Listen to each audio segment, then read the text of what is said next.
Today, I'm going to go over my taxonomy of atheists that you will meet online. Welcome to Missing the Mark, where we look for meaning in strange places. I'm Christopher. So when I say taxonomy of atheists, what I mean is essentially categories of commonalities of experiences or what led them to being atheists or to their predominant behavior as atheists. This will be both to help you with what to expect and also some ideas of best ways of helping each person, because you need to help people differently depending upon why they are where they are. It's a bit of a complex subject, and this would be much better as a scripted video, but not letting the perfect be the enemy of the good. But I do actually have notes, because I worked the taxonomy out beforehand, thought it out, and got some feedback from other friends who've experienced it and so on. And so here it is in roughly the order of, in some loose sense, what it's like to deal with them. There's no really strict ordering to this, though. So the first taxon is going to have two main sub-branches. The first taxon is philosophical atheists. Now, these break down into two different subtaxons because they behave very differently. The first of them is what I'll call the spiritual atheists. This, the premier example of this would be Nietzsche, of course. Nietzsche is fascinating because he has all sorts of religious insights. He had a very strong religious impulse, but he could not believe in God. And so his writing is, he is the greatest of the atheists, and his writing is fascinating this way. He delves into subjects that atheists normally never do, and in ways they normally never go. If you're looking for somebody who's like this at present, I recommend Zarathustra's Serpent. He's got a YouTube channel. I've had some conversations with Arad, and he's definitely, if you want to see what a spiritual atheist looks like, you can read Nietzsche. You, of course, need to be careful, but nonetheless, there's Nietzsche. There's also Arad. They're not very common, however, because there's a sort of contradiction embedded in the heart of the spiritual atheist, in that they very much, in a sense, want to be religious but can't. And that's very uncommon. It's not a common predicament. That's especially true of Nietzsche, by the way. If you read Nietzsche, the death of God is the greatest tragedy. A death of God meaning the inability of people to believe in God. Poetic way of phrasing it. So, yeah, it's not a very common thing. And most of the time when you find atheists who will take Nietzsche seriously, they don't stay atheists for all that long, a few years, maybe, a decade or two.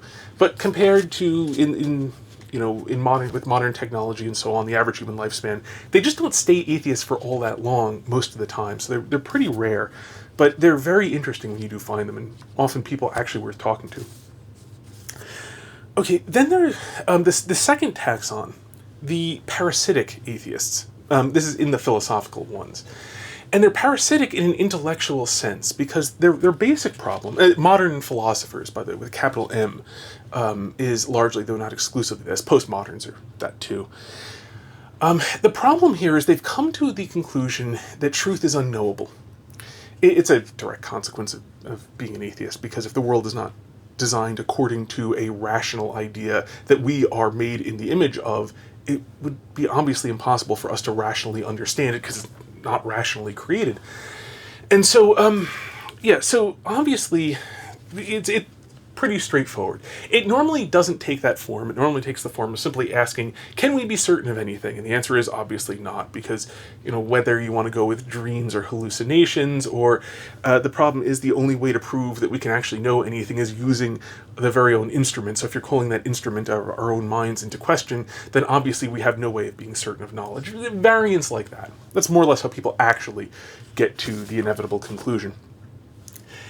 Then, the thing is, they're still interested. They're interested in the world. They are philosophically minded. They wish they could understand. Philosophy, by the way, from Philos and Sophia, the love of wisdom. And what is wisdom? It is the understanding of the Katholika, the whole, the cosmos, everything that is. So they wish to understand. They want they have that impulse to think about things, but because they hold that knowledge is impossible, they can't do any thinking on their own, because of course anything they come up with is simply subject to that problem of being completely uncertain. So all they can do is be intellectual parasites, in the sense of they can look to see what others have done and then criticize it. That's different, by the way, from the ordinary thing in the sort of collaborative thing of where, say you read Aristotle, but you do so to inform yourself, to take on his ideas, and then to think about them. So that you are, in a sense, feeding on Aristotle, but you're not doing it in a purely parasitic sense, because you're doing your own work, too. You are simply using his ideas as a starting point for your own thinking. Whereas what the modern philosopher and the postmodern philosopher, this type of atheist in general, does is purely parasitic. They don't think about the world with these ideas. They simply think about these ideas, because they hold that the world is unknowable, but at least once you have seen somebody's idea, you at least know that idea exists as an idea in your own head. And so you can talk about the idea as an idea without having the same sort of paralyzing problem as having to talk about it as if it could refer to the world in some sort of meaningful way. So these are profoundly frustrating. They're generally very nice people, by the way. Not always, of course. That's, it's not the case that there's no group for which all of them are nice. But generally very nice people, very pleasant. They really want to talk about ideas, and they're kind of frustrated by their central idea. They're profoundly frustrating, though, because there's that fundamental falsity in what they're doing, in that there's no point in talking about ideas, and they will explain to you why there is no point in talking about any of these ideas, and yet they kind of talk as if there's a point, but the moment you actually get to anything where that pointfulness, sort of pokes, they just back off, saying there's no actual point to this. Yeah, it's sorry, got too close to the microphone. It's a very frustrating sort of thing, and you have to be aware, going into talking with them, that it is an intrinsically unprofitable conversation in the short term. Long term, it is possible that in having conversations with such people, the sort of people who deny truth, that you may, in some sense, be like, there's that idea of, you're planting seeds. Here, you're not planting seeds for the most part. It's more like, maybe you can help to remove the rocks so that somebody else can plow the soil, so that somebody else can plant a seed in it, and a long time from now, something will sprout. It does occasionally happen. The famous atheist philosopher who came up with a whole lack of belief definition of atheism in his essay, The Presumption of Atheism, Anthony Flew. He finally, when he retired, apparently, got time to really read Aristotle and think on it, and then came to the conclusion that actually there is a God. And so it should have done this earlier, but that said, it may well be that it took a long time of rocks being removed so that other people could till the soil, so that a seed could finally be planted in it. And some people take longer than others. Okay, so the next taxon of atheists is what I call the simple atheists. These are people, the very classic one is the engineer type, the nerdy engineer type, who isn't really interested in most things in the world, doesn't really like the beauty of flowers or sunsets, isn't very interested in in human beings, doesn't find understanding human beings to be very interesting, does not find much of anything to be interesting, except a few things in which they have a very, very, very strong interest. They'll be super into electronics or computers or ham radio or rocketry or model aircraft or whatever it is. They'll have like some very, very, very narrow part of creation, which is like everything to them, and they're just very content with it. They have very, very little ambition, and just most of the world does not spark their interest. And so I had a friend of mine who called these the sort of gentle Aspie atheists after Asperger's syndrome. I doubt, I have no idea the prevalence of being on the autistic spectrum here. The bigger characterization, I mean, as a metaphor, okay, fine. In individual cases, maybe true, maybe not true. The bigger thing is just they have that sort of extreme focus and lack of interest. And so they're atheists as much because this enables them to, because they can get along this way, and it enables them to not pay any attention to most of life. I mean, one of the difficulties of church for such a person is that they don't talk about, whether it's rockets or ham radios or whatever in church. They talk about boring things like human beings and how to interact with them and how to be good to them and so on. All things that generally don't really interest this sort of person above a sort of minimalistic sort of way. And because they tend to be very compliant in everything but their main focus of area, they tend to get along well enough with people anyway. They'll often be reasonably generous souls. If somebody else's need comes like kind of under their nose, so they can't help but notice it, then because they're hyper focused, they'll tend to be generous sorts. Not always, varies. They're again helping these people to some degree. You just kind of hope they're going to grow up at some point. And because they remind one a great deal of children, in that children tend to be very single-mindedly focused on their playing. They really, really, really want to play. Very young children here I'm talking about.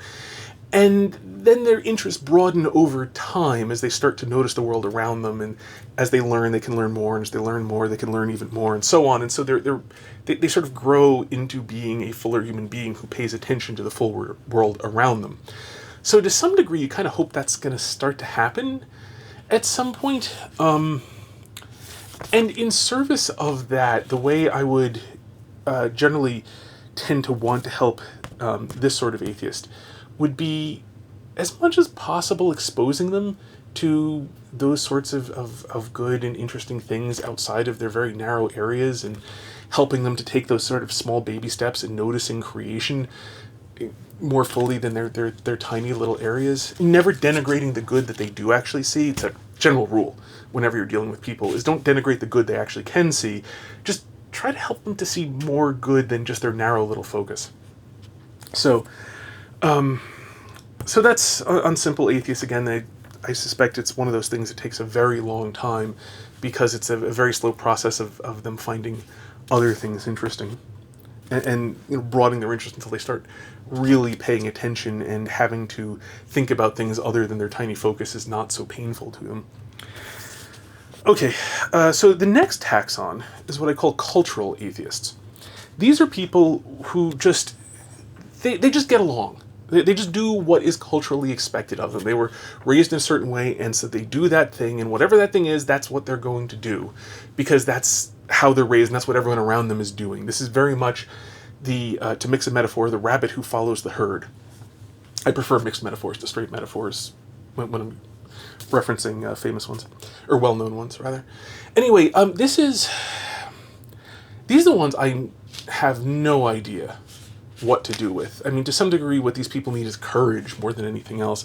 These are the people who, if everyone's around them is religious, if the dominant culture is religious, they would be exactly that religious. Not more, not less. They would do the appropriate religious rituals exactly as they see other people doing them. And they wouldn't think about it, and they wouldn't think about it when they're doing it. They wouldn't think about it when they're not doing it. They would just do the things that it is normal for a person to do.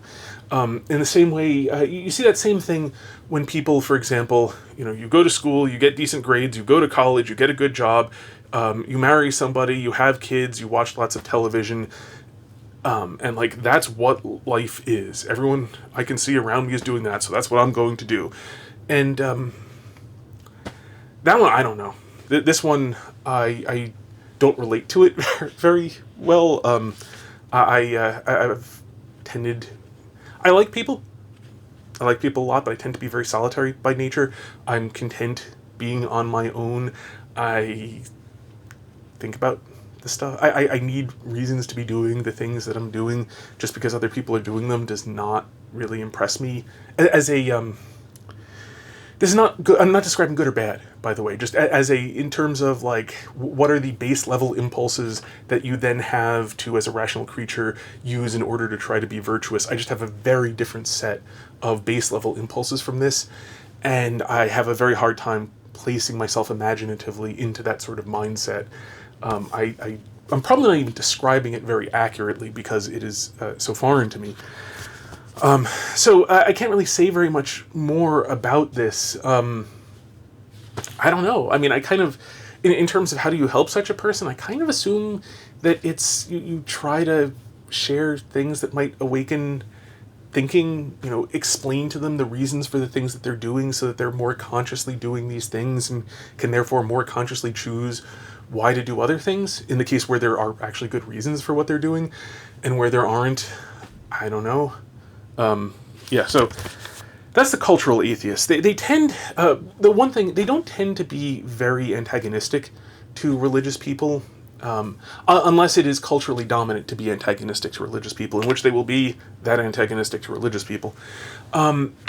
But where it is not culturally dominant to be antagonistic to religious people, they will tend not to be, because what they really want is to sort of just get along with everyone else. They like that sort of group cohesion of everyone kind of doing the same thing and getting along. So they won't on their own tend to be antagonistic, unless, culturally speaking, the culture is antagonistic, in which case they will be that antagonistic. Okay, the next group I call teenage rebels. Teenage, sort of teenage rebellion. And it's not a great name for it, or it can be a somewhat misleading name for it, because I'm not talking about here people who are angry. And teenage rebellion often has within it sort of connotations of being angry, in part just because being a teenager is really hard, and it's a time of life when people are very emotionally unstable, in part due to the massive changes going on, in part due to all the difficulties of figuring out what it's like being an adult, because that's what you're doing, is you're becoming an adult, really, and you're making that transition. Part of it is just that all the changes going on involve a ton of hormones that are just kind of throw you out of whack. But the really key thing about teenage rebels here is not an active sort of rebellion in the sense of, it's not an angry rebellion, but rather that as the teenager is beginning to figure out how to actually be an adult, that is to say, somebody who is the one who makes decisions potentially for other people, the one who can be independent because other people may come to depend upon you. And a teenager needs to become independent because they may soon become themselves a parent, in which case you better be at least reasonably capable of taking care of yourself if you want to start taking care of someone else too. You will soon be an authority figure for somebody as a parent. A year or two, 3, sorta, to really grow into that, because before they can speak, before they can walk, you don't have to be much of an authority figure, because, mostly you're just taking care of their physical needs before they can walk. But pretty soon you'll be an authority figure. So a teenager needs to not rebel against their parents intrinsically, but to be able to be independent, to be able to be a parent. That's what they're supposed to be doing at this stage in life, is developing into the sort of human being who could be a parent, who could fulfill all of this for a dependent person. Now, where this really comes in and ties into atheism is in...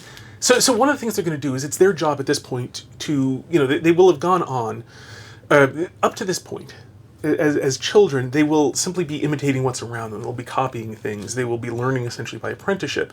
But now, as they're starting to step into being able to be the teacher for somebody else, they need to understand these things from the inside. They need to be able not only to simply copy things they've seen, but to actually properly demonstrate for another. And to do that, they need to understand. So that's the base level instinctual transition that is going on, is they're transitioning into adulthood, so they need to make these things their own.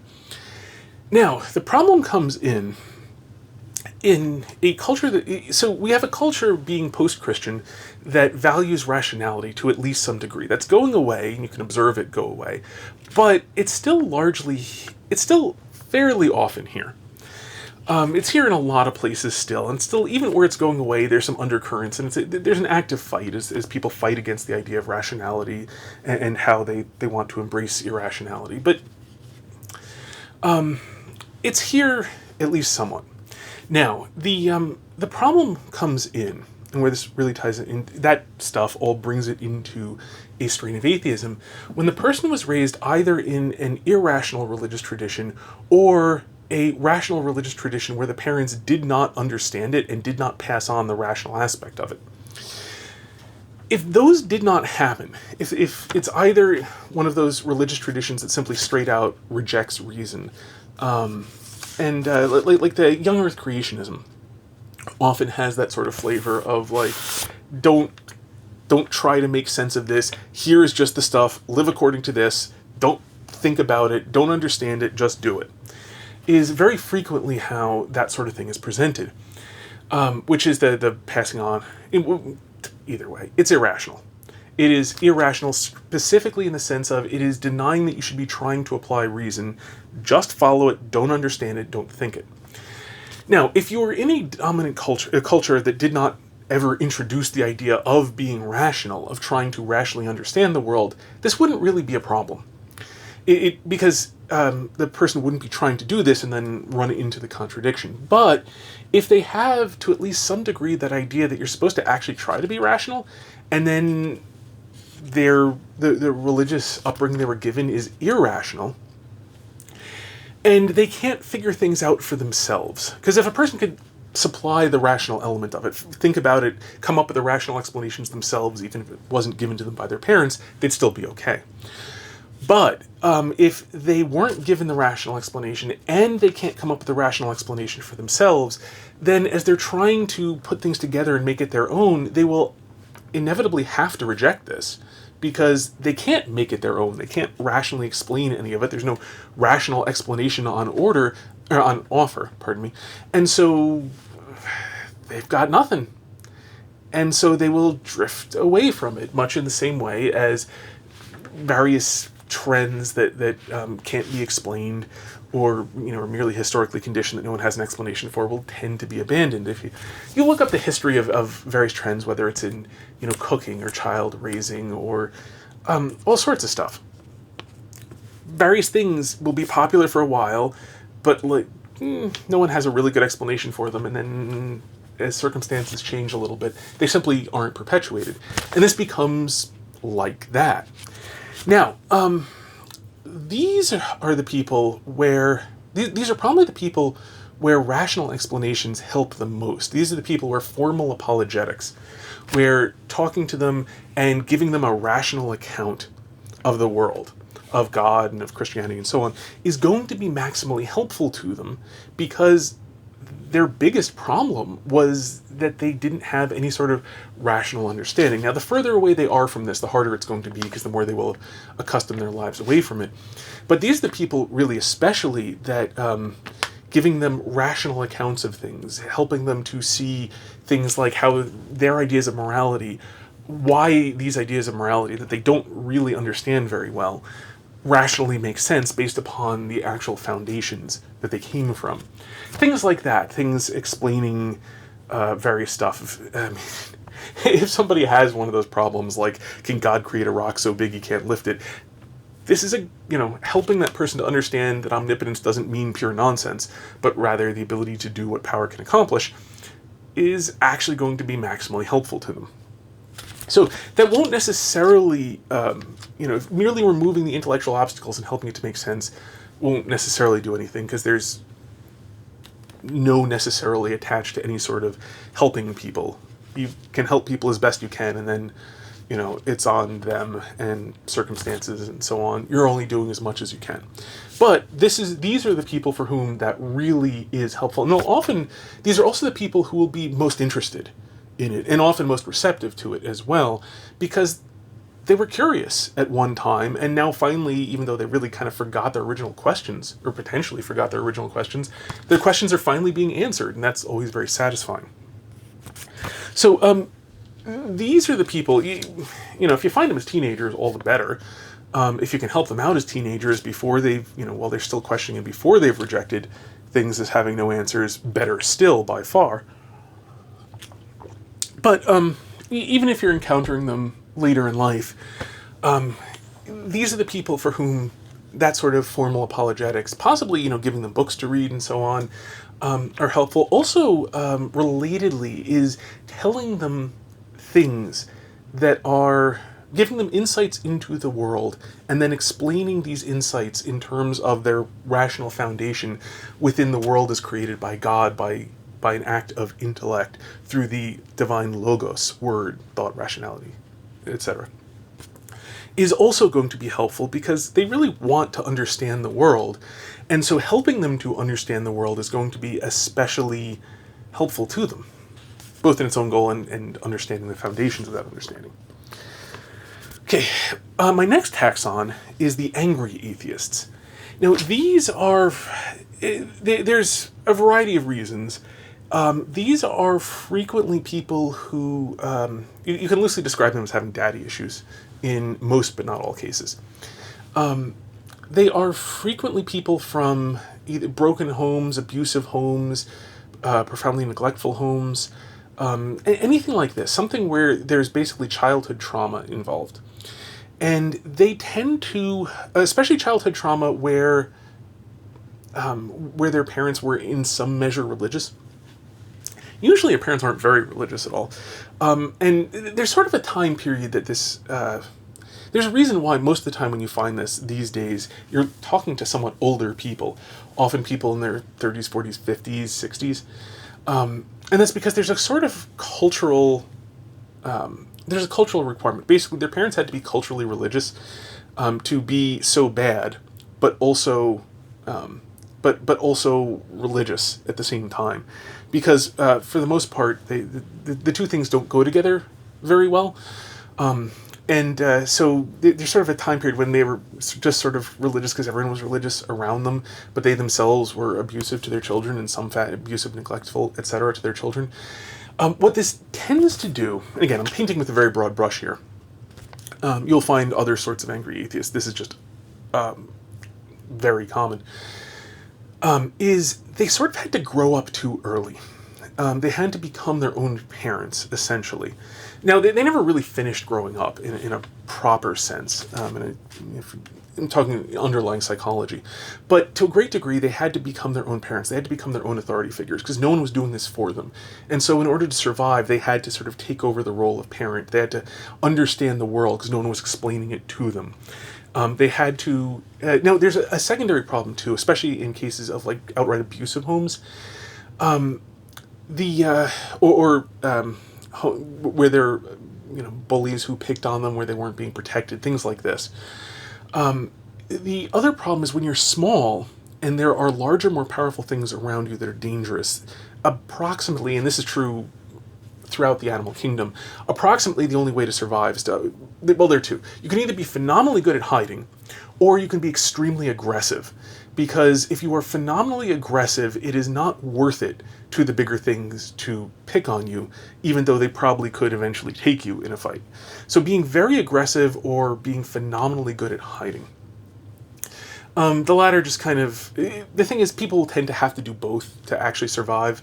And so what happened is they learn to be extremely aggressive. They learn to be especially extremely aggressive against that sort of thing, roughly.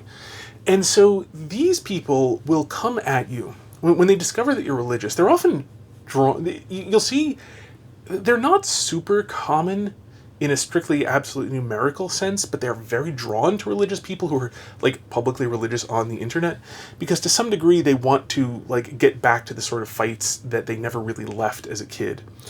And so one of the things you will quickly discover when you are talking to these people is they're only kind of sort of talking to you. To a great degree, they're using you as a proxy for whoever they actually really want to win a fight with. And, many of those fights probably were not really fights even about the subject. Arguments over things like religion, politics, etc. can easily be simply proxies for dominance when you're talking about this sort of dysfunctional situation. And so these sort of people, the angry ones, who are, you can kind of quickly tell that you'll say things, then they'll argue against things you didn't really say, and only kind of sound like what you said. And, you often kind of scratch your head like, that's not what I said. That's a dumb thing. No, I was saying this other thing. Some of them can get it, some of them can't, but you often find out they're not really arguing with you. So for a lot of these people, this is the direction. I mean, this is sort of where they're going, is they're actually not really arguing with you very much. It is dubious how much they're even truly angry at religious ideas, because these things are so wound up with their childhood traumas and so on.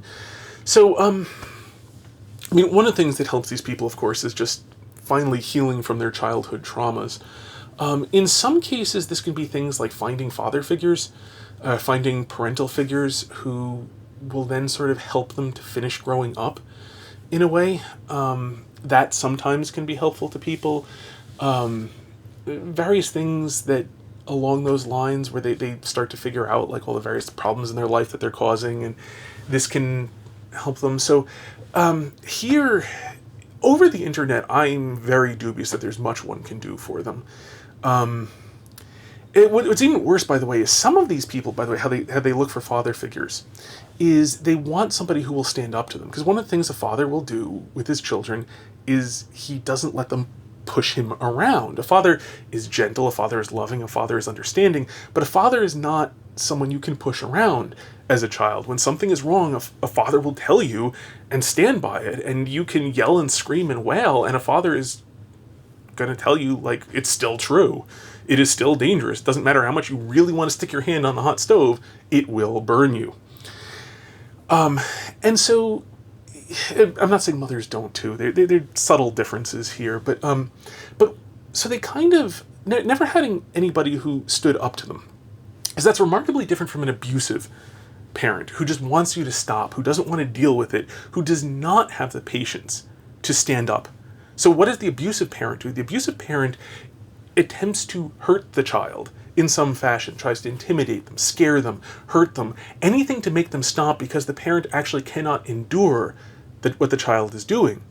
They can't stand up to their child, so they use a show of aggression to make the child back off. That's not standing up to them. Standing up to somebody is not coming at them. It is, it's sort of this is the boundary. You're not getting over here. You're over here, that's fine. There you won't be, and here I stand. And if I have to stay here for a long time, you're not going to push me over, because you're not gonna. I'm bigger and stronger, and this is for your own good. World of difference between these two things. And so this is why somebody looking for a father figure has a tendency to look for somebody who will push back. Unfortunately, there are a ton of false ideals of masculinity within our culture, so they have a tendency to think much more of like the quasi-abusive gym coach who'll just like yell at you and insult you and so on. So they will look for, to some degree, people who aren't intimidated by them, but who can give, who also aren't timid, who can give as good as they get. And this is a phenomenally fine line to walk. Phenomenally fine line to walk. The other thing is, these people will often cross the line, though, into things like simply being dishonest. I've encountered plenty of them who will straight up lie in verifiable ways.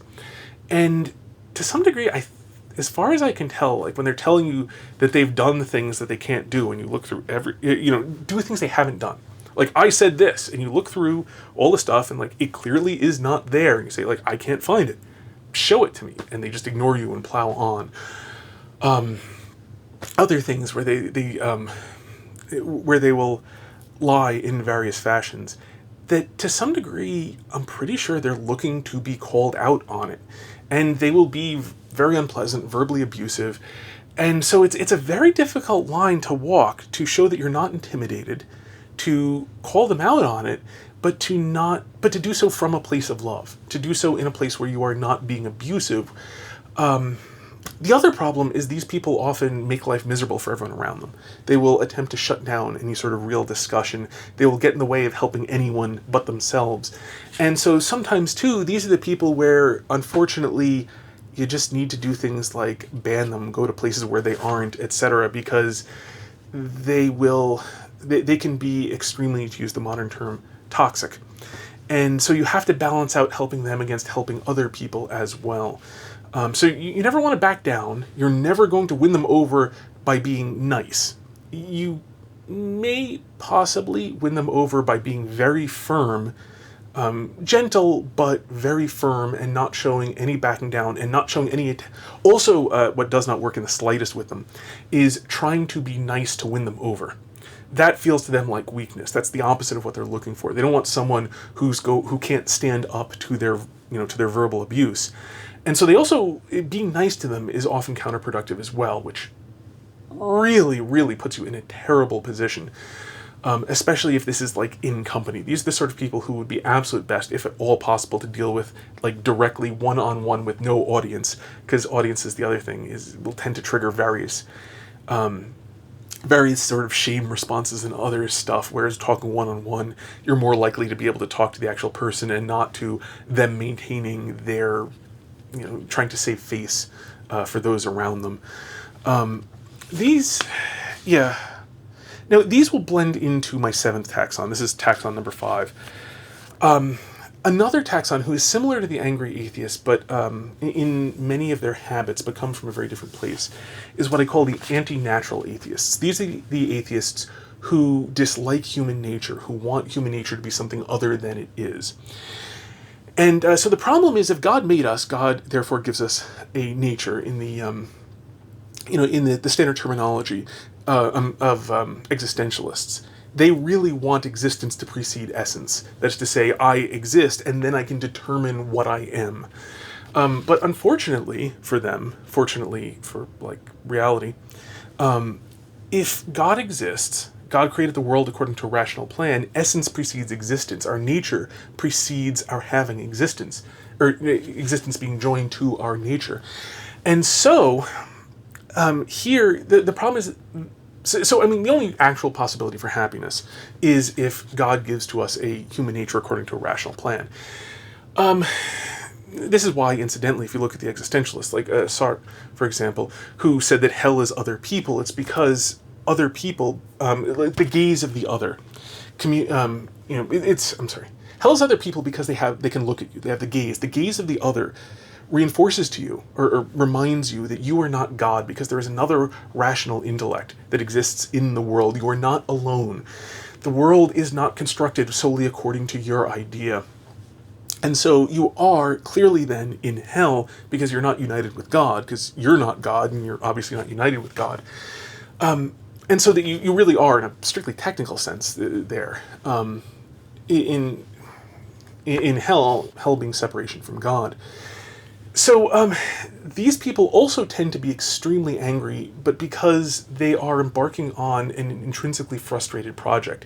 They want to create themselves, and they can't. They have a very strong tendency, as a result, to want everyone else around them to pretend that they have, in fact, created themselves. They want other people to pretend that I really am magnificent when I cheat at cards. Much more commonly, it's basically, I am magnificent when I cheat on my wife with another woman. Or I am phenomenal when I sleep around with a whole lot of men. Or, some variants thereof. One of the most typical that I've seen of this is Bertrand Russell. It's funny, I'd heard of him vaguely in a mathematical context. I'd heard of him as an atheist. Never really looked into him. Very intelligent man. He was famous for something called Russell's teapot. I looked it up finally. It was so phenomenally stupid. It was, if somebody says that there's a teapot orbiting the sun between the Earth and Mars, we're under no obligation to believe it because there's no evidence possible there's no evidence that such a teapot exists. This has nothing to do with anything. It is phenomenally stupid for the simple reason that nobody has any reason to suggest that such a teapot exists. The very fact that you cannot find any evidence for this is why nobody has ever suggested such a thing. It has nothing whatever to do with people telling you that they saw a miracle. A person who saw a miracle, a person who saw dozens, thousands of miracles, a person who says they talked with somebody after he rose from the dead, is in no way whatsoever like a teapot that nobody has ever seen, nobody has ever had a reason to believe in. These things have nothing whatever to do with each other. Now, you will find some fairly unintelligent people on the internet who have trouble grasping this, but Bertrand Russell was a very well-educated, very intelligent man. And for him to say something this stupid, you know something else is going on. As soon as I read this, the first thought that leapt to mind was, this is a bad man. So I went and looked up his biography on Wikipedia, and he cheated on his first wife, fathered children with his mistress, and then left the mother of his first child. So he got married, fathered children with his wife, cheated on her, fathered children with the next woman, left his first wife and children, married the second one, then cheated on her and left her and those children in order to go pursue his next conquest. And he was a bad man. Very, very selfish bad man. He wanted a different nature than he actually had. And it really bugged him. And he was intelligent enough to know that if God exists, he does not in fact have this nature where adultery and so on are actually, adultery and abandonment and so on are actually good. And so, so his atheism was motivated atheism. It was motivated atheism because he wanted a different nature than the one he was given, and God was in his way. You see that a fair amount. It takes on various different forms. The most common ones tend to be about sexual immorality, for the simple reason that the sex impulse is phenomenally strong, and people really, really, really wish that life could be lived in according to some other nature than the one we have, whether they wish to be rabbits or salmon or fruit flies or whatever. They want a different nature than human nature. They wish that the gratification of this impulse did not involve the creation of children that you're then responsible for. They don't want to teach other people how to be, make people such that they can love to them and give to them and teach them how to be human. They just want to join together with a lot of pleasure, and they really, really, really wish that it could be like salmon, where you just spawn them and then they'll go take care of themselves and you're done. And we're not salmon, and they really hate this. And they often, by the way, are also extremely angry because they are fundamentally frustrated. They're different than what I call the angry atheists. Because they are engaging in highly motivated reasoning, they often are just as irrational, but again, from a very different place. Both of these, especially the last two taxons, will come into taxon number 7 too, which I'll mention in just a moment. But in terms of how do you help these people, oh boy, that one is difficult, because in some sense this is, this is roughly speaking, this is the same sin as Satan's, at least in Milton's Paradise. Satan fell through pride, right? But in Milton's Paradise, he's not the Paradise, but anyway. I'm sorry. God, I'm confusing Milton and Dante for one thing. Anyway, but I think it's Milton who had Satan say that I will not serve. It is better to rule in hell than to serve in heaven. And so, forgive me if I'm misquoting that. A little bit tired. I normally can do that right. Anyway, I think that's Milton's Paradise Lost. Boy, sorry about that. Anyhow, the important point is that is the same impulse, that it is better to rule in heaven than to serve in hell. It is better to fail at trying to create yourself than it is to succeed in being God's creation. And that is a failure primarily of the will. You can hope in particular circumstances that people have misunderstood their nature. St. Thomas's example of the island of happy fornicators, where everybody is raised believing that fornication is good, not wrong. And they have a complete misunderstanding of parenthood and of human nature and of responsibilities and so on. And operating under this is how they're raised from birth. They're taught that fornication's great. Everyone in following his conscience would fornicate rather than become attached, follow his, actually act on his responsibilities. It's a thought experiment because it would never really work. But in theory, as a thought experiment, you can have such a thing where people, it wouldn't last very long. As Chesterton said about something else, the only consoling thought is that it will last for but a single generation. So it's not really very viable, but as a thought experiment, somebody raised in this fashion when following his conscience would try this. It would be possible to be misinformed about some of these things. And so it may be possible, slowly and patiently and gently, to correct somebody about their fundamental worldview of what human nature actually is. Because if you're mistaken about what human nature is, if you are trying to follow human nature, but you're just wrong about what human nature is, you will actually have a somewhat similar problem to this, at least when you come in contact with people who have a different idea of human nature to you. So at least in that circumstance, you can help them slowly to see what the truth about human nature actually is, in which case that will help them out of it. Where somebody is truly just dedicated to, it is better to reign in hell than to serve in heaven, lots of prayer. I mean, pray for everybody, everyone on this list, pray for them. Pray for everybody, absolutely everybody, pray for everyone, no matter what. But if they really have adopted that, I would rather be my own creature than to be God's creature, no matter what. Even if that makes me miserable, I will still be happier than the alternative. I don't think there's anything but prayer. So pray for everybody, and for a lot of these people, there's stuff you can actually do.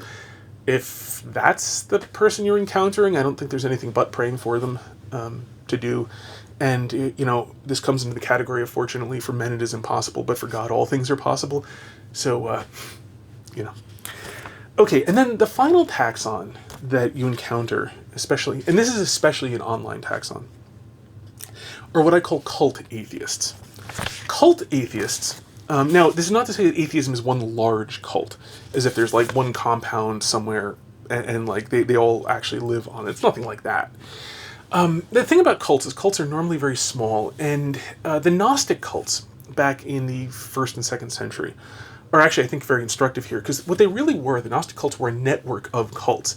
Each person having a small cult, it might have a few or up to maybe a few dozen members where he is leading the group, occasionally she, in the Gnostics, but mostly he was leading the group, and they would be part of this cult, and so they were all Gnostics. And so they kind of vaguely recognized each other as fellow Gnostics, but they had their allegiance to their individual cult member. They were the people that you tended to do things like use the excuse that being spiritual, you can't be tainted by sin. And so, because sin drags you down into the physical, so you can sleep with each other all you want.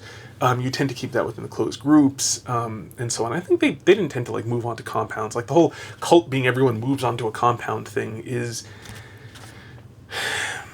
I mean, it's happened throughout the millennia, but it's especially a thing of the 1960s and 70s, and the 50s and 80s too. And not to say that it never happened. Scientology still exists, for example, and and there's some amount of some people at the very highest levels move on, but it's kind of how it always tends to work. You tend to always have maybe at the highest levels a few people move into a compound. There have been a few cults that really focused on everyone living together in a compound. Jim Jones with Jonestown was kind of, at least eventually, about that. But even there, it was eventually about that. It started out different. So just want to clarify some of those misunderstandings of what cults are, to clarify what I'm saying here, because it's not like, for the most part, they move into a compound. The thing that really distinguishes them, and it's the thing that was really the key thing in whatever cults you want to look at down through the millennia, is that they are... it is a thing from which people are deriving their purpose, the meaning in their life. This is what their life is about, and this is what justifies, why are they bothering to get up in the morning? What's the purpose in doing any of this? And the cult is the thing that gives them that sort of purpose. And this tends to have a strong leader and a bunch of weaker followers, where it's what the strong leader wants is ostensibly the will of the group, and the group sort of works to achieve this, and as such, it gives the individual's purpose. Okay. Putting my notes down because that's all that was written on them. And so the thing about this, it happens to varying degrees. Now, when it's online, because there isn't physical proximity and so on, there are a lot of things that you would see in those Jim Jones type cults that you won't see here. But what you do see is people who have found some leader who is stronger-willed than they are, who provides some sort of purpose, because in having that stronger will, that person lets it be known what their will is. And so serving this will gives you something to be doing, where you're not relying upon yourself for the importance of this thing. And so, in a lot of cases, and a person can actually be in more than one of these. So I'm using the term cult a little bit loosely. It's less that I'm using it loosely precisely, it's just that these are more minor cults. You will see this, however, and you especially saw it a bit more, like during the whole new atheism thing online, you would have these cults of personality around the various prominent atheists, like, Richard Dawkins and Christopher Hitchens, and a little bit later you get to things like, T.J. Kirk and Logic and Armored Skeptic and the rabbit one. Sargon of Akkad when he's there, and I can't remember the one where he had some sort of Thunderfoot. There we go. And Bionic Dance, and so on. And you also had a lot of people aspiring to be these sorts of things. And I have a video, by the way, about it was a response to Dave, the distributist, when he talked about atheist hacks, and he talked about especially like these sort of especially like the YouTube. I think he included Christopher Hitchens. It's been a number of years, so I don't remember his video perfectly, but he talked about them where they don't really have much in the way of broad ideas. They have very narrow ideas. They're mostly against things, and they don't really have much in the way of answers to the important questions that about how to organize society and what constitutes a good life, and how should we, as multiple human beings who live in the same world, try to pursue it together and separately and so on. And so he was kind of angry at atheist hacks. I made a response video that was called "The Value of Atheist Hacks," in which I talked about what it is that these people actually do provide. And in a very loose sense, it's essentially atheist church. That I don't want to recap it too much, but they provide certain things, a sense of belonging, a sense of essentially, because if you and somebody else really strongly very disagree, at a minimum one of you, speaking very loosely, is an idiot, possibly both of you. And so they sort of provide the sense of you're not the idiot, it's the other guy. Which is part of what the community is there to establish, and so on. So these things would function, and I'm not saying they intentionally functioned as cults. For a lot of these people, I don't think they really cared why people signed up for their Patreon, as long as somebody did. And why people are watching the videos, as long as there were the views to get the advertising. Some of them probably cared a bit, but whether or not they were intentionally forming a community that provided this for people, it did. Just the nature of the format, the one person who's talking and the everybody else who's listening, the comment section where you can talk to each other, and then maybe occasionally the creator will come and and show up and sort of bless you with his notice. But the intrinsically asymmetric relationship of everybody watches the person on the camera and he can't see any of the people in the comments unless he specifically comes to notice them, and so on. It has just it's not that the atheist YouTubers intended to do this. Similar things, by the way, with books. Like Christopher Hitchens writes a book, or Richard Dawkins writes a book. Same thing. Everybody reads the book. The book, the author doesn't read the people reading the book. So there's the same thing, that the nature of this sort of distributive technology for distribution creates something very similar to when one person is standing up and everyone else sits down and listens to the one person talking. And so it triggers some similar psychological things. And so whether or not they intended it, you have a lot of the structure for the sort of person who would want to join a cult there. Somebody who wants somebody else to provide the meaning and purpose, it's there. It has that, the elevation of the authority figure, the presentation of the will that you can work towards trying to achieve.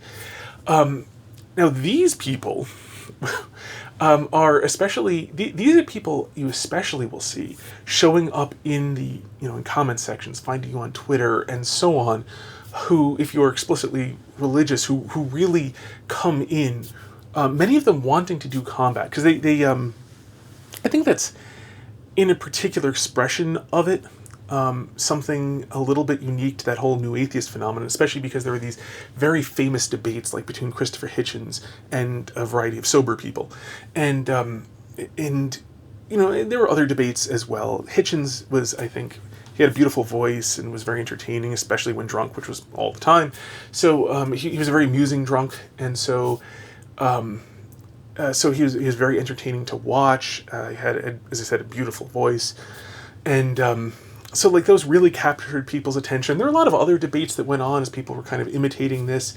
I had a surprising number of people who would show up in the comments, and I would try to be having a discussion with them, and they would be trying to have one of these debates with me because they really wanted to achieve that same thing. They wanted to be part of that phenomenon. To borrow a bullfighting metaphor, I think they were hoping to be awarded at the end of this debate 2 ears and a Bible. It's a really curious thing. You see variations of this. These people will also, more than anyone else, these are the people I would especially see who would be arguing with me in this fashion and then proclaim their victory and do things like tell somebody, take the L, L for loss, which is a sort of, oddly sports sort of metaphor. And they, all that happened is they asked some questions, they made some bold assertions, they made something, maybe some of the better ones would make something that looked a little bit like an argument, but didn't hold together. You would explain this, you'd be trying to explain this, and as you're trying to explain what's wrong with the illogical thing they just sort of, said to you, they would then complain that you weren't accepting defeat because they won, because they did the thing they saw.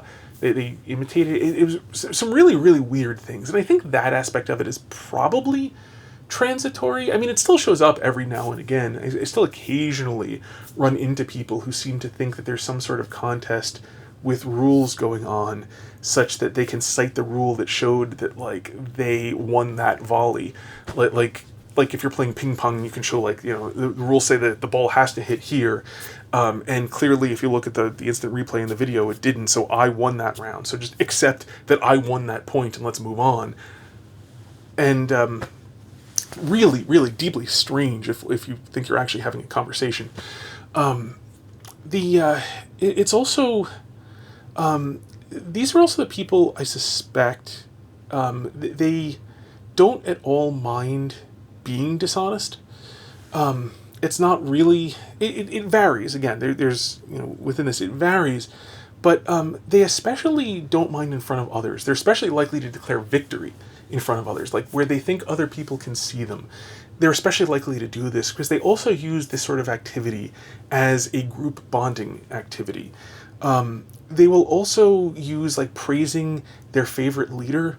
Like so let's say, you end up having a conversation with one of these, with sort of the leader type person. They will be very inclined to show up and talk about how dumb you were and to praise the other person, which is very weird until you realize that it's just sort of that cult dynamic where they're in this praising their glorious leader because their glorious leader sort of gives them a purpose and meaning to it, and so they're hoping to be noticed by their glorious leader. And if you don't have anything to say, praise of the glorious leader is about the best you have to offer. So it gets very strange, where they'll come in and do this, and they're not interested in talking, and they sort of feel like they're just sort of like cheering in from the side. It's very odd. So you have a bunch of different things, and also, like the cults, is you'll find people, and this refers to the people who would, like, hoping to be awarded two ears in a Bible at the end of, using a bullfighting metaphor, at the end of the debate. You also find, just like with the Gnostics, there'd be various people who look at this and think, what, I think I could be the leader of a cult. And it was something St. Irenaeus, in Against the Heresies, pointed out, is that none of these people is truly esteemed a leader until he made up his own mythology. So one of the curious things of the Gnostics was there wasn't like one central Gnostic mythology. He ran over a number of the mythologies of the prominent thinkers of the time, but then after getting through a bunch of them, he then said that, but the problem is there are too many of these things, because none of these are really esteemed to really understand it until they've made up some heresy of their own. And so I used a great line that I really loved, which was, after he showed a bunch, he said, but that's This should suffice. As the saying goes, one does not need to drink the whole sea to know that it is salt.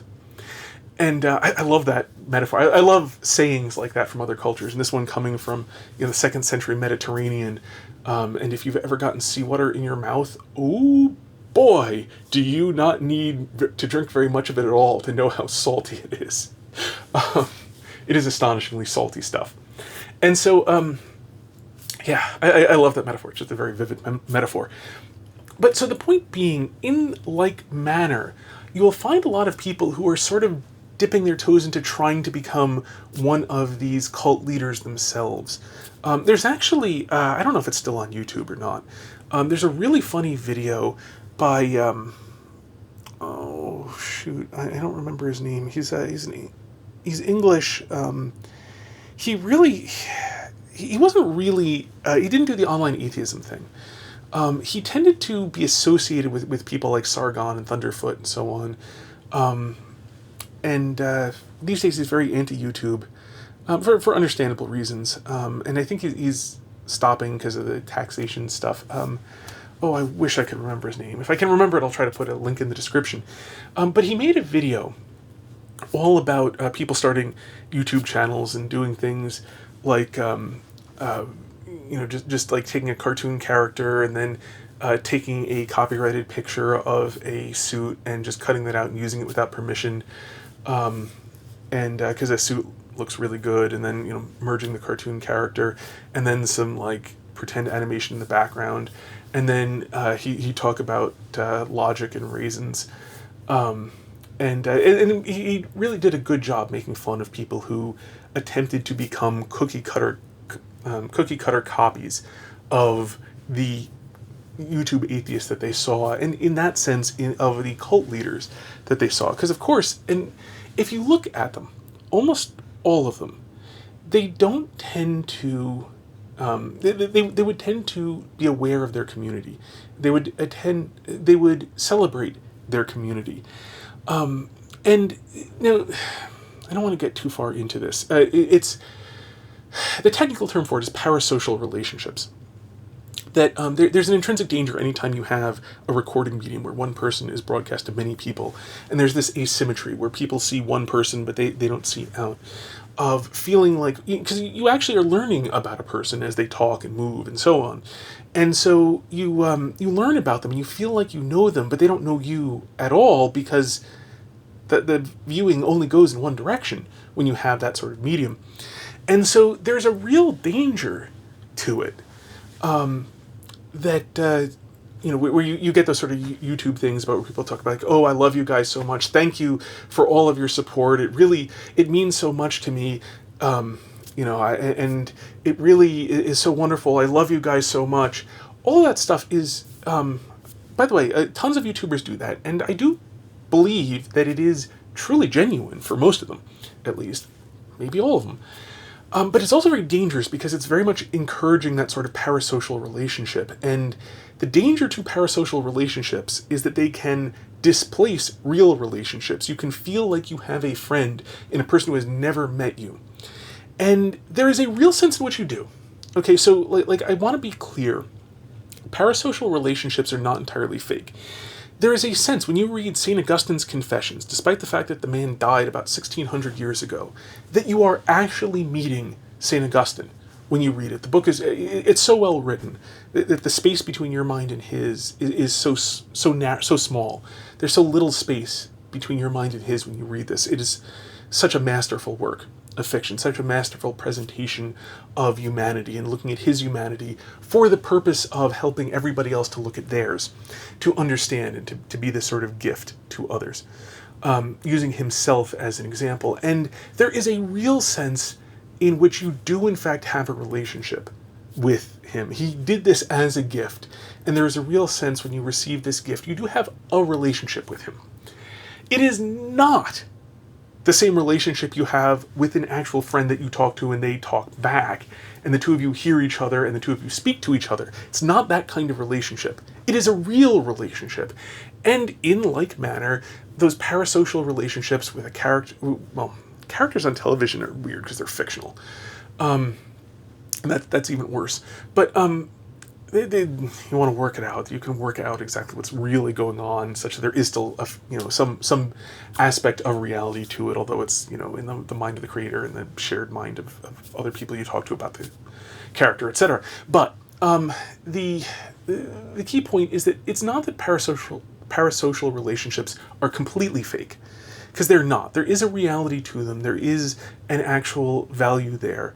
But at the same time, parasocial relationships can easily displace real relationships. And when you have something like YouTube, where there's comment sections, and you can leave a comment, and maybe, to use the modern lingo, senpai will notice you. Maybe then you can get little bits of contact, and a person does have some idea of who you are. This works vastly better, by the way, on small YouTube channels, where the person can actually read through all of the comments and can respond to all of them. You only get a few comments, a week. It's really easy to do. And so, you can actually start to form relationships with people there, where you talk to them and they talk back and so on, where their video becomes a starting point, but you actually start to build a real relationship with them with talking back. The bigger ones, though, where the leader can't respond very often, and then other fans become the people that you actually intermingle with. You don't get to ascend to the highest ranks and talk with with the person at the top, the person you see on screen all that often. Maybe once in a great while you'll be noticed, and it'll really make your day. And then most of the time you won't, though, and you can only talk to other people about it. Now, there's nothing wrong with that. One time on Twitter, a long time ago, Nicholas Nassim Taleb posted something about I think it's the Prince of Saudi Arabia or something, having a $200 million yacht. And I tweeted at him, this does bring up the really interesting question, though. Does one $200 million yacht really bring more happiness than 201 $1 million yachts? And he liked the tweet. And so, there was, there's one moment where I had this, I made this joke that may have made him smile for a moment.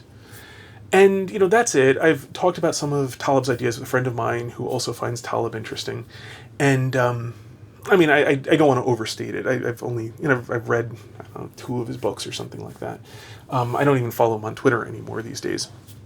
But point being, that is real. There's something there. It's the sum total of all interaction amounts to approximately nothing. It is distinguishable from nothing. I'm a mathematician by training, after all, but basically nothing. The thing is, in that sort of thing, the thing is, I have a real religion. I don't need Taleb to notice me or know who I am. Frankly, I don't know that if I actually had lunch with him, it would even be all that great of a conversation. No idea. Could be, might not be. You never know that two people will actually get along all that well. It'll never come up, so it's just a thought experiment. But the point being that, and the point of that thought experiment is that I can be very independent of him, for the reason that I have a real relationship. I can go to church. I find meaning in life elsewhere, and thus I can take or leave people.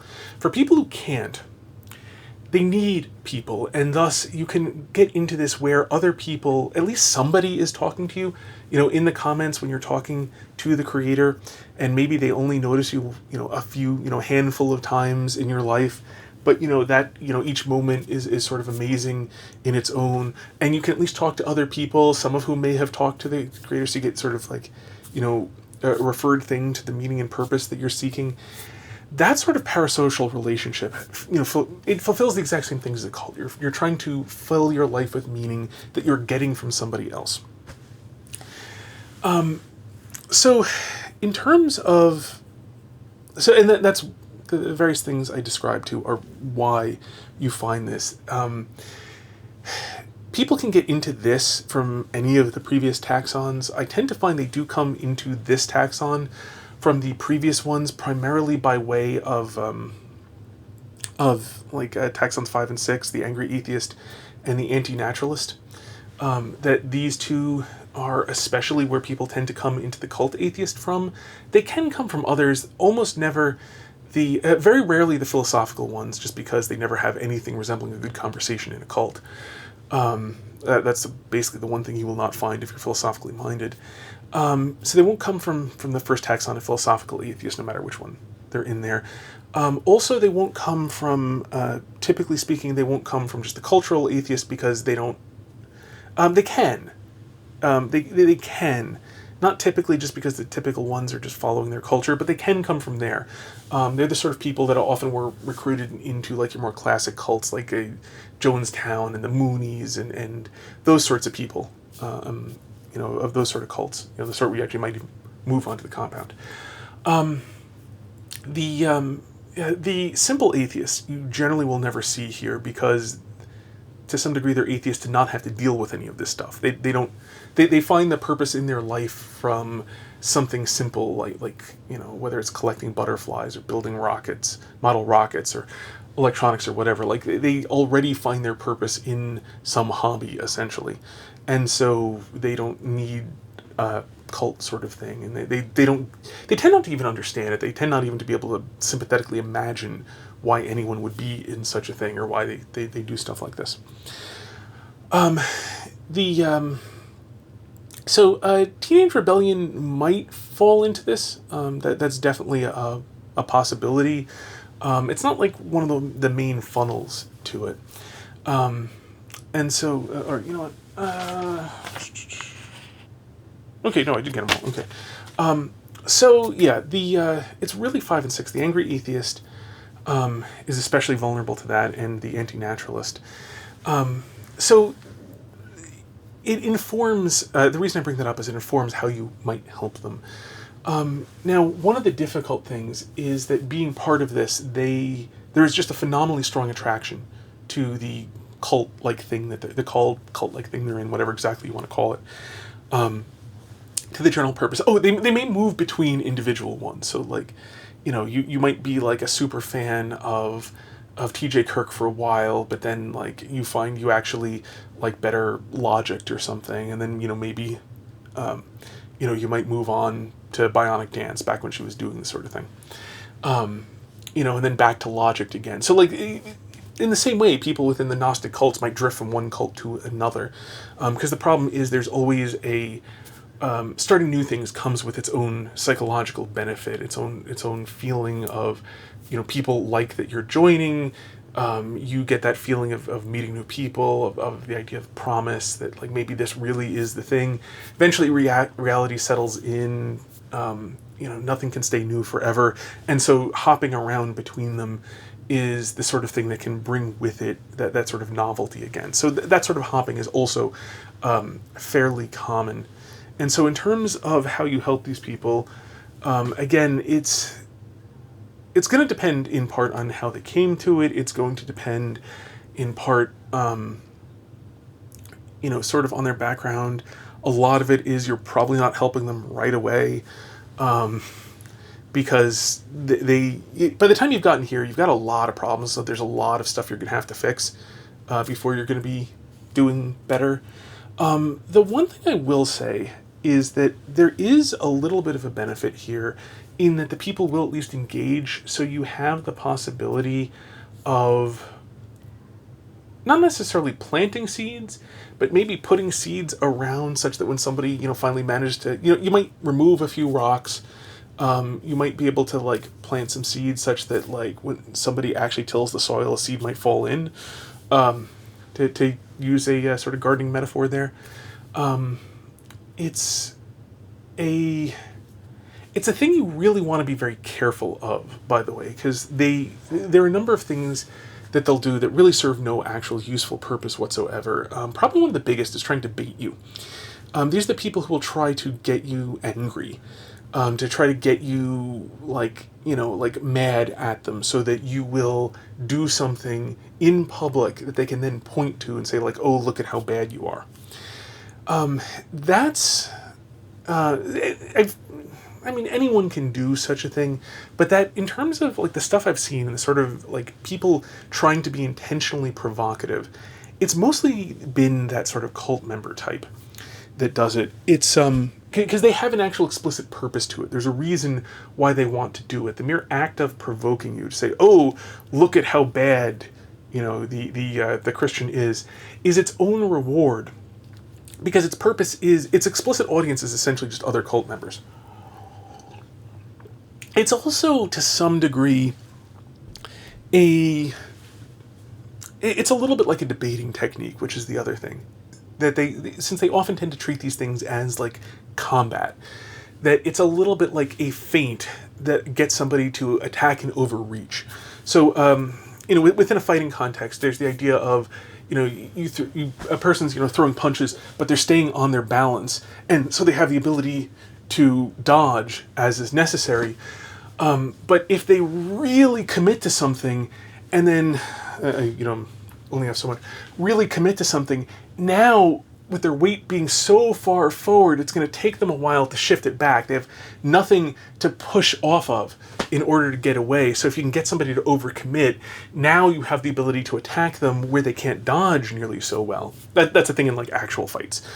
And so metaphorically speaking, getting somebody to react with anger, to say things they don't really mean, especially. If you can get them angry enough to start saying things they don't really mean, because people will say amazing stuff. It's kind of, the psychology of anger is kind of fascinating. The degree to which people will literally use as insults things they don't think are negatives is kind of funny. It's its own subject. That's its own video on its own. But if they can get you to do that now in a debate, now they look really good as they get to attack you've exposed yourself. You have produced various things that they will win and you will lose on these particular points because they got you to react in anger. And so it can also be used in some other things, like you get angry and then they call you on it, and then you try to make amends, and so you give up a whole bunch of ground or something like that. Again, it's a debating tactic, not like in like formalized debates, but in like not in like a college debating, scored college debating society, but in less formal debates, it's a debating tactic because it's essentially verbal sparring. So there's good reason why they're direct analogs to fighting. So there are things like that where like none of this is useful. This is having debates for the purpose of verbal sparring in order to try to impress their friends with their skill. Friends, but fellow cult mates, essentially, with their skill, possibly because they want to ascend to being their own cult leader, possibly just they want status within their cult, whatever exactly the reason. You see a bunch of those things, and these are the ones, and what's really unfortunate is these can look like the angry atheists who are looking for a sort of surrogate father figure and want somebody to stand up to them firmly, and without being scared, but also not trying to be overly friendly either. And so because if you think about it, like as a kid, you when you're really wrong, like you don't want your father to overreact, obviously, but at the same time, like when you are just wrong and need to be corrected, if your father just corrects you, just calls you on your BS, states things very plainly and very bluntly, you respect that. It's a thing you just respect. Like, and so I can think of an example of my own, but I want to stay away from the personal stuff. But hopefully most people can think of an example in which a good father or other authority figure, especially, over children, will be firm, will be blunt. Sometimes they're not nice. They are not pleasing or pleasant. They will say something that really shows that a person is acting completely incorrectly. That you're saying things that are just utterly wrong. You're being completely selfish in the moment here. And I can think of a time, just to speak in very general terms, because I say I don't want to get overly personal here, but of a time when I was in fact behaving very selfishly, and my father just stated it very plainly. And he said, very bluntly, like, no, that's not what you mean. You just want something that is completely selfish, in specific. And he was right. He was just right in that time. Unfortunately, I was not thinking rationally. I was just being selfish and didn't really consider things in what they were, and it was unpleasant in the moment, but I very much respect my father for just having bluntly told me what is actually true in a way that I could see that he was right. And, it hurt in the moment that it was pointed out to me that I was being selfish, but yeah, that like self-knowledge made me better because seeing it clearly, I could then improve on this. And so that is a thing that like the person with daddy issues, the angry atheist, may well be looking for. The cult atheist who's trying to win the debate, especially with dirty tactics, can look similar, which gets really, really dangerous because you do not want to respond to these two people at all in a similar manner. When it comes to the angry atheist, you may in fact do them good by standing up to them in the way they want somebody to stand up to them. Very, very tricky to pull off, incidentally. Very hard. One of those things that's probably better to be firm in an overly gentle manner unless you are very confident you have read the situation very accurately and can really pull it off. There are definitely times when that's what I was trying to do, and in retrospect, I think I really did not do it well, and regret that I may have caused more problems than I was doing good because I misread the particular situation. So I can say from experience, that's the sort of thing you want to be very careful about. But you really, really want to get these two things very clearly separate because the way you want to react to the two of them are radically unlike each other. And so the other one, the cult atheist, you really want to respond to, I suspect, much more like Christ before Pontius Pilate. That he told him the truth. And then, when Pilate responded, truth, what is truth? Christ told him, are you a king? Do you say this of your own accord, or have others told you? Am I a Jew? It's your own people who put it up against you. And Christ said, for this I was born, for this I came into the world, to testify to the truth. And those who are of the truth hear my voice. I'm eliding some. There's the part about if my kingdom were of this world, if my kingdom were of this world, then my followers would come to storm and would not let me be handed over to you. But because my kingdom is not of this world, I have been handed over to you. And Pilate says, so you are a king then? And Jesus replied, it is you who said it.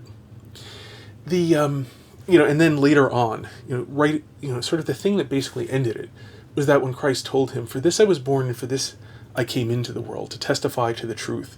And those who are of the truth heard my voice. And then Pilate replied, truth, what is truth?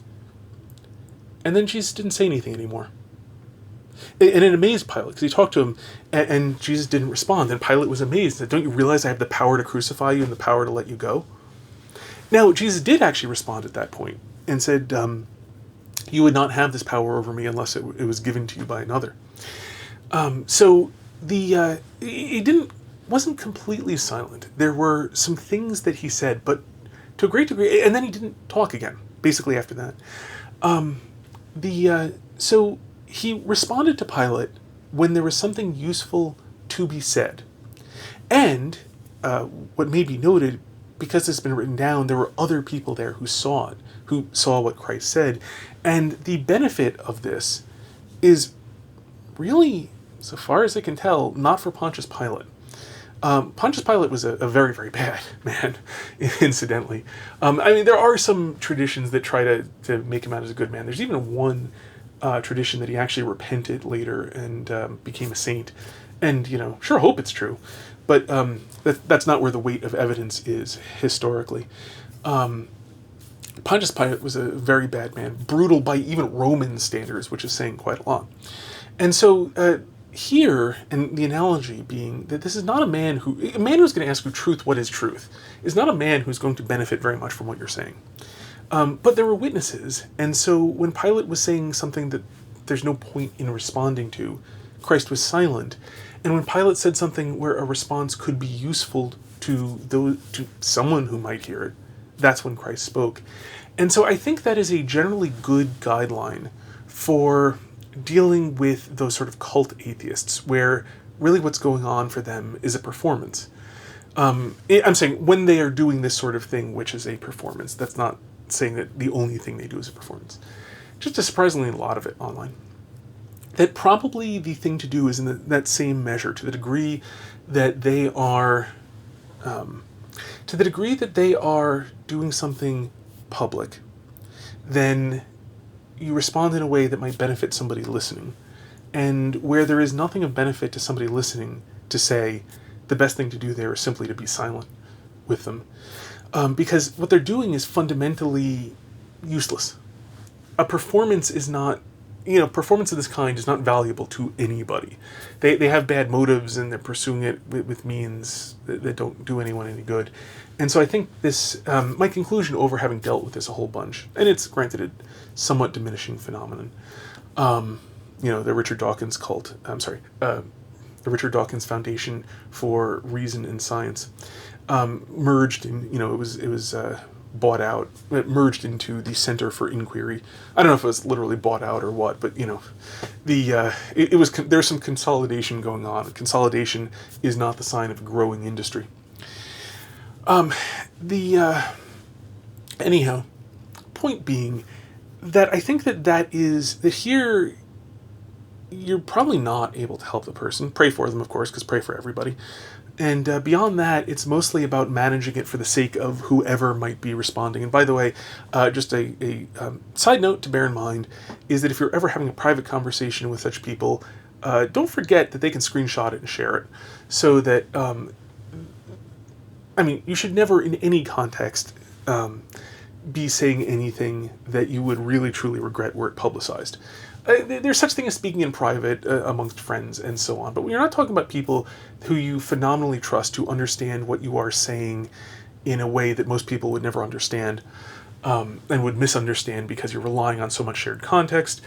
Outside of that, relying on deeply shared context and so on to be able to say things in vastly more, eloquent ways than you could if you had to use just sort of ordinary English with ordinary amounts of shared context. That aside, and only do that with people you trust really, really well, but you're only going to trust people you're only going to have that shared context with people you truly trust anyway. Outside of that, never say anything that you would be afraid of being said publicly anyhow. But the bigger point is, in those private conversations, this person may yet be motivated in the hope of getting you to say something they will then be able to publicize in some other context. So the mere fact that you don't have an audience at the moment does not mean that the audience is not weighing on the mind of the person who's talking to you. So don't rule out the possibility that they are performing for an audience merely because there isn't an audience right now. They may have in mind recording or screenshotting or whatever for a future audience. So, in terms of how to deal with them, it takes some work, of course, to recognize that this is really what is going on.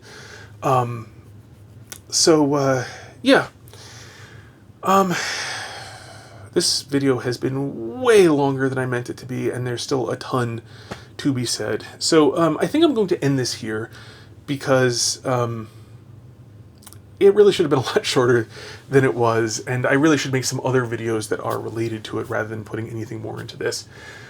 So, sorry it wasn't better organized.